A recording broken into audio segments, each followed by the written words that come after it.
அனைவருக்கும் வணக்கம். இப்போ வந்து நம்ம ஆட்சியாளர் ஐஏஎஸ் அகாடமிலேருந்து இப்போ என்ன பண்ண போகிறோம்னா, இப்போ கரண்டில் நடந்துகிட்டு இருக்கிற எம்ஹெச்சி ப்ராக்டிக்கல் 2025க்கான செய்முறை தேர்வுக்கு வந்து நம்ம எப்படி சமையல் குக்கிங் வந்து மெயின் டாஸ்க்காக இருக்குது. அந்த குக்கிங் எப்படி பண்ணுறோம்னு சொல்லி பார்க்க போகிறோம்.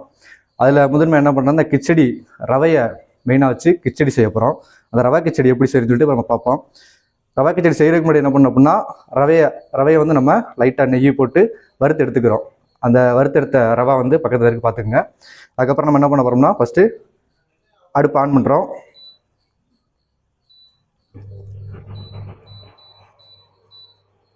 அடுப்பு ஆன் பண்ணதுக்கப்புறம் லைட்டாக நெய் சேர்த்துக்குருவோம்.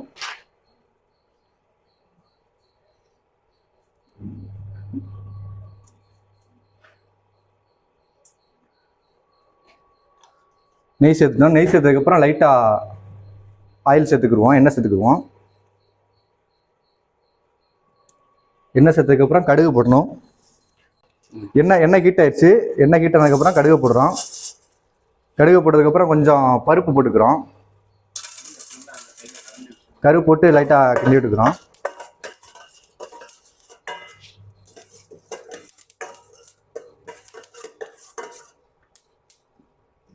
அடுத்து கருவேப்பிலை கொஞ்சம் போட்டுக்கிறோம். கருவேப்பிலை போட்டு லைட்டாக கிண்டி விட்டுக்கிறோம். அடுத்து வெங்காயம் போடுறோம். நறுக்கி வச்ச வெங்காயத்தை போட்டு லைட்டாக கிண்டுறோம். வெங்காயம் ப்ளஸ் பச்சை மிளகா ரெண்டையும் போட்டு ஆட் பண்ணிக்கிறோம்.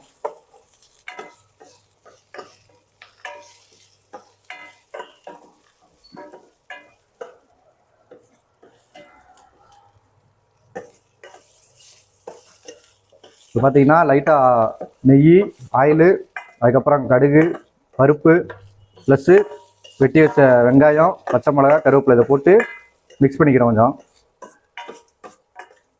அது இப்போ மிக்ஸ் பண்ணதுக்கப்புறம் லைட்டாக சால்ட்டு கொஞ்சம் லைட்டாக தூவி விட்டுங்க. அதுதான் கொஞ்சம் லைட்டாக ஆட் ஆகும். உப்பு போட்டுட்டு கொஞ்சம் அதுக்கப்புறம் கிண்டி விட்டுருங்க. அந்த வெங்காயம் வந்து பொன்னிறமாக வர்ற வரைக்கும் அதை அப்படியே கிண்டி விட்டுக்கிட்டுருங்க. நெக்ஸ்ட் அதுக்கப்புறம் என்ன பண்ண போதுன்னா, இஞ்சியை வந்து ரொம்ப பொடிசாக வெட்டி அதை ஆட் பண்ணிக்கிடுவோம். இஞ்சியை வந்து ரொம்ப பொடிசாக வெட்டி ஆட் பண்ணிக்கங்க. லைட்டாக கிண்டிங்க. அதில் பூண்டு நமக்கு என்ன ஒரு ஒரு சின்ன பல்லு வேணா ஆட் பண்ணிக்கலாம். ஆட் பண்ணி கொஞ்சம் மிக்ஸ் பண்ணுங்க.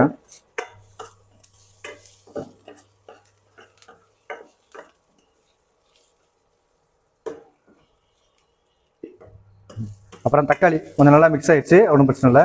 தக்காளி ஆட் பண்ணிக்கிறோம். தக்காளி ஆட் பண்ணிட்டு அப்படியே மிக்ஸ் பண்ணுவோம்.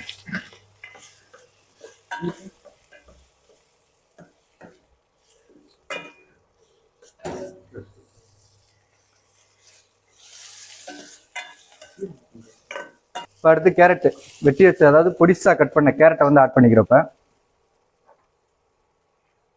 கேரட்டு ப்ளஸ் அப்படியே பீன்ஸ், வெட்டி வச்ச பீன்ஸு, கேரட்டையும் பீன்ஸையும் ரொம்ப பொடிசா நறுக்கணும். பொடிசா நறுக்கிட்டு நம்ம ஆட் பண்ணி அப்படியே மிக்ஸ் பண்ணிட வேண்டியதான்.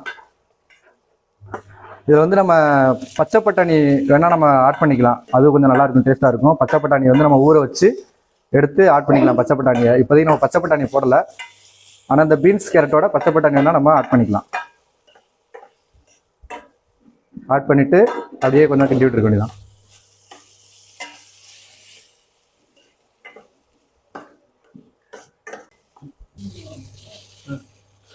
ஓகே, இப்போ நம்ம பார்த்தீங்கன்னா எல்லாத்தையும் மிக்ஸ் பண்ணிட்டோம்.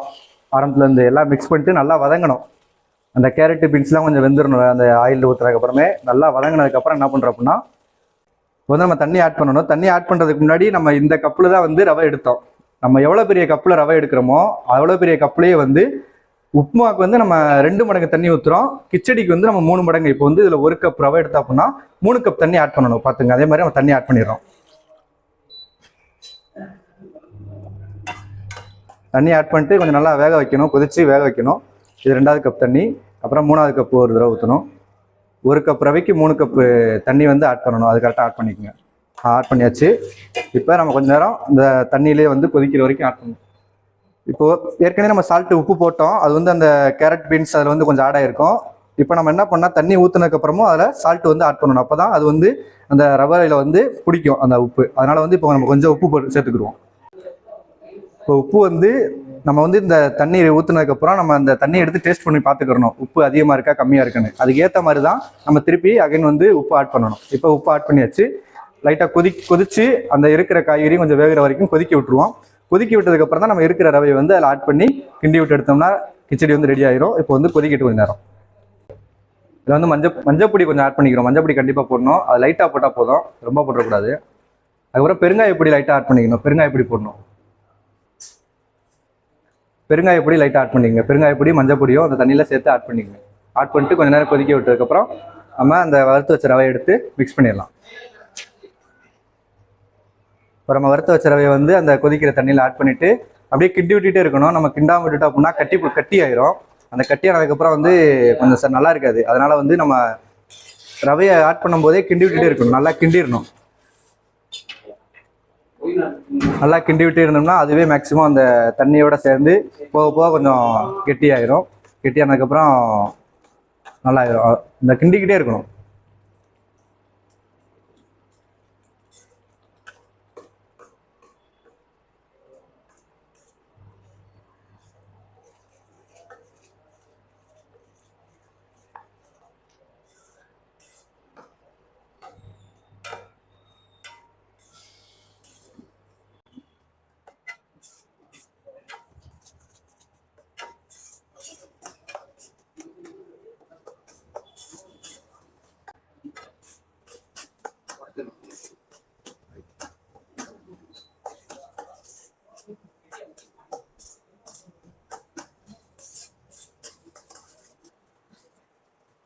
அவ்வளோதான். இப்போ வந்து நம்ம கிண்டிட்டு இருந்து கிண்டி முடிச்சாச்சு. மேக்ஸிமம் வந்து கொஞ்சம் கெட்டி ஆயிடுச்சு. கெட்டியானதுக்கப்புறம் லாஸ்ட்டாக நம்ம மல்லி மட்டும் ஆட் பண்ணுறோம்.